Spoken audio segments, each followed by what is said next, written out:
اهلا بكم في فيلم جديد، وفيلمنا بيبدا بالظابط كيت، وبنعرف انه ظابط مهم جدا في هونج كونج. بنشوفه وهو بيشرب مخدرات، وبنعرف انه بيعمل كده عشان يدخل وسط منظمه كبيره بتخطف البشر وبتوديهم مدينه تايلاند. وبعد ما بيروحوا لتايلاند بيتم سرقه اعضائهم وبتتباع في السوق السوداء. وبيفضل كيت يشرب مخدرات لحد ما بيتحول لمدمن. وبنشوف المحقق وبنعرف انه القائد بتاع كيت، وكمان بيكون عمه بيفضل واقع عني في كيت لانه مش موافق على الطريقه بتاعته وعلى ادمان المخدرات. لكن كيت بيقول له انه مفيش اي طريقه غير دي يقدر يدخل بيها وسط العصابه ويقنعهم انه مش ضابط شرطه. وبنروح لهونج كونج وبنعرف مين هو زعيم المنظمه. بيكون عنده مرض خطير جدا في القلب، وبيكون محتاج انه يعمل عمليه في اسرع وقت ممكن. لكنه بيعرف في المستشفى انه مش لاقيين اي حد بنفس فصيله دمه عشان يتبرع له. بنعرف ان اخوه عنده نفس فصيله الدم، وبنروح لاخوه وبنعرف انه مسافر في مدينه تايلاند مع مراته. في الوقت ده بيكون كيت قدر ينضم للعصابه، وبعدها هونج بيطلب من العصابه انها تقتل اخوه وكمان تقتل مراته. واول ما الاوامر بتوصل للعصابه بيعرف كيت المهمه، وبيكلم عمه وبيعرفوا انهم عايزين يخطفوا اخو هونج ويقتلوا مراته، لكنه مش بيكون عارف مكان العمليه ولا ميعاد التنفيذ. وعمه بيعرفه ان هيراقب التليفون بتاعه عشان يقدر يوصل له. وفي ميناء هونج كونج بنشوف العصابه موجوده في المكان، وبتفضل الشرطه عينيها على العصابه ومراقبه المكان.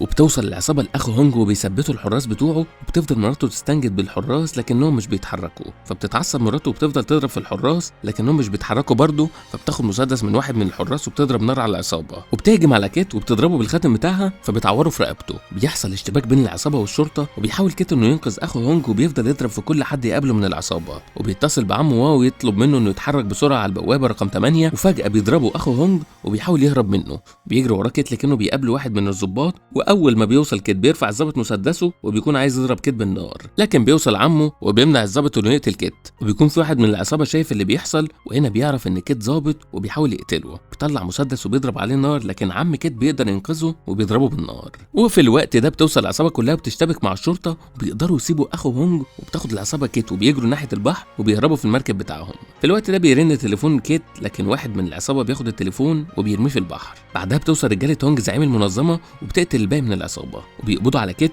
وبينقلوه لسجن برين في مدينه تايلاند. وبيكون المسؤول عن السجن هو كوت، وبنعرف ان كوت شريك هونج، وبنعرف ان السجن ده كوت وهونج بيستخدموه عشان يحطوا فيه المخطوفين اللي هيبيعوا اعضائهم.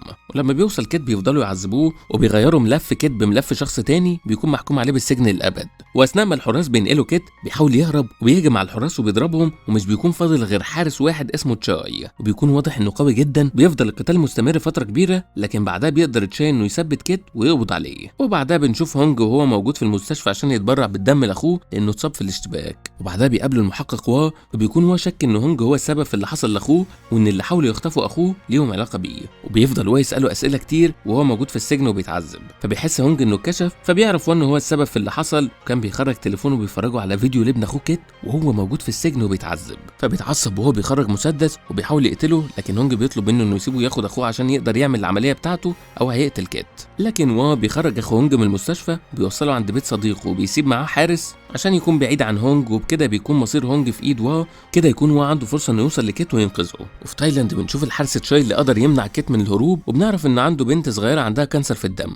بتتعب جدا وبتروح للمستشفى، وهناك بيعرف انها محتاجه لعمليه زرع نخاع، ولازم المتبرع يكون عنده نفس فصيله الدم. بعدها الدكتور بيعرفه ان في شخص ممكن يتبرع لها، بيعرفه كمان ان عنده فصيله الدم، لكنه بيقول له ان المستشفى مش عارفه تواصل معاه. بيطلب كيت رقم تليفونه عشان يحاول يوصل له، لكنه بيرفض. بيعرف بيقدر يدخل لسجلات المستشفى وياخد رقم المتبرع، وبيحاول يتصل بيه لكن مش بيرد عليه. بعدها بنعرف ان الشخص ده هو كيت، وبنعرف ان الوقت اللي حاول تشاي يكلمه بيكون نفس الوقت اللي كان كيت موجود فيه في المركب، وصاحبه خد التليفون ورماه في الميه. من وقتها وتشاي بيحاول يكلمه. بعد فتره بيرجع يتصل بيه، لكن واحد من البحاره بيكون لقى التليفون بيرد على تشاي، لكنه بيكون بيتكلم صيني فمش بيفهمه. فبيروح بسرعه لكيت وبيطلب منه انه يكلمه ويعرفه انه محتاجه يتبرع لبنته بالنخاع عشان تقدر تعمل عمليه. لكن البحار بيقول لكيت انه لقى الموبايل في البحر وانه مش هو صاحب الموبايل، فبيتصدم ومش بيكون عارف المفروض يعمل ايه. وبعدها بيكون كيت عمل خطه عشان يهرب بيها، وبيعور نفسه وبيدخل الحراس بسرعه عشان يلحقوه، لكنه بيضربهم وبيخرج من الزنزانه وبيقفل الباب عليهم.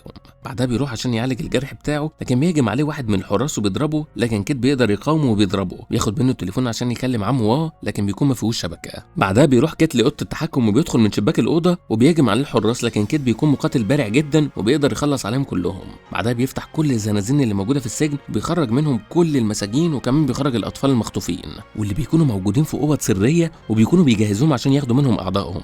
وفي الوقت ده تشاي بيشوفهم وبيحاول يمنعهم، لكن صاحبه بيجي ياخده عشان يساعده في السيطره على المساجين. بتحصل معركه قويه جدا بين الحراس والمساجين، والحراس الحراس في النهايه بيقدروا يسيطروا على المساجين. وبنشوف كيت اللي بيكون لقى شبكه وبيحاول يتصل بعمه واه، لكن الشاي بيشوفه وبيروح بسرعه عشان يضربه، وفي اللحظه اللي بيحاول يمنعه فيها المكالمه بتكون شغاله، فبيسمع واه اللي بيحصل وبيتتبع التليفون وبيعرف انه موجود في تايلاند وبيعرف يوصل لصاحب التليفون. بيكون واحد من حراس السجن، وبعدها بيسافر واه تايلاند وبيقابل الحارس صاحب التليفون، بيديله فلوس عشان يرضى يدخله السجن اللي موجود فيه كيت. وبنشوف قوه من الشرطه وهي بتامن المكان اللي موجود فيه اخو هونج، وبنشوف واحد من عصابه هونج بيفضل ماشي وراهم، بيعرف مكان اخو هونج، اول ما بيوصلوا بيهجم عليهم وبيقدر يقتلهم كلهم. بيوصل لاخو هونج، لكن بيكون واحد من الضباط لسه ما ماتش وبيقدر يتصل بواه بيقول له كل اللي حصل. وفي نفس الوقت بيكون كوت شونج مساعد هونج بيوصل للسجن، بيطلب من تشاي انه يقتل كيت وعم واه، وبيكون المقابل انه هيساعده يعمل العمليه لبنته، لكن تشاي بيرفض يقتلهم وبيؤمر واحد من الحراس يقتلهم، وفعلا بيدخل الزنزانه وبيكون قرب يقتل واه، لكن في الوقت ده بيوصل هونج وبيطلب من المساعد بتاعه انه ما يقتلهمش وانه ينقلهم للمكان اللي بيسرقوا فيه اعضاء الاطفال والضحايا بتاعتهم، وبيكون تشاي هو الحارس بتاعهم اللي بيوصلهم لحد المكان ده. ولما بيوصلوا المكان بنشوفه وهو بيكسر صوابعه عشان يقدر يفك الكلبشات من ايده، وفعلا بيقدر يعمل كده، وبعدها بيقدر يفك كيت. بعدها بيخرجوا هما الاثنين ويشتبكوا مع العصابه، وبنشوف تشاي اللي بيكون حزين بسبب اللي بيحصل وبيقرر يساعد كيت وعمه واه، وفعلا بيدخل بالعربيه في مكان العصابه وبيكسر المكان. وفي الوقت ده بيقدر يهرب واه وكيت وبيركبوا عربيه، وبيكون الحارس صديق تشاي متصاب فبيقرروا ياخدوه معاهم، وبنرجع لتشاي وبنشوفه وهو بيتقاتل مع العصابه، بيفضل يضربهم لكن عددهم بيكون كبير وبيقدروا يضربوا تشاي ويسيطروا عليه. بعدها بنشوف كيت وهو بينقل عمه للمستشفى، وبتكون نفس المستشفى اللي موجوده فيها بنت تشاي، ونشوف البحار اللي لقى التليفون في البحر بيقدر يشغل التليفون مره تانية في الوقت اللي بتكون فيه بنت تشاي بتحاول تكلمه، وبيفهمها ان التليفون مش بتاعه، وبيبعت لها صوره صاحب التليفون اللي هو كيت. بتكون سعيده جدا وبتكلم تشاي عشان تعرفه، لكن التليفون بيكون كيت قادر ياخده من تشاي. في الوقت ده بيتقابل كيت مع بنت تشاي في المستشفى وبيقدر يتعرف عليها، بيروح للدكتور اللي متابع الحاله بتاعتها وبيقول انا عايز اتبرع بالدم ليها، لكنه بيعرف انه مدمن، وبيقول له ان القانون في تايلاند بيمنع المدمنين من التبرع غير بعد 3 سنين من التعافي. في الوقت ده بيحس كيت بالحزن وبيقرر ينقذ تشاي، وبيقدر يخطف واحد من العصابه بيعرف منه مكان العصابه، وبيروح بسرعه للمكان، وهناك بيلاقي تشاي وبيحاول يقتله لكنه بيكون قوي جدا، وكيت ما بيكونش قادر عليه، وبعدها بيفضل يضربه كيت وبيقدر يخلص عليه. وبيخطف هونج زعيم العصابه وبيكلم المساعد بتاعه بيطلب منه انه يسلمه تشاي، وفي المقابل هيسيب كونج وبيحدد المكان اللي هيتقابلوا فيه. ولما بيوصلوا المكان بيقطع كيت النور وبيهجم على العصابه وبيقتل كام واحد منهم. في الوقت ده بيقدر تشاي يهرب من العصابه، وبيعرفوا كيت ان هو المتبرع اللي كان بيحاول يكلمه، وبيكون اخو كونج بيحاول يهرب لكن هونج بيحاول يمنعه لكنه بيضربه، مش بيستحمل هونج الضرب بسبب مرضه فبيموت.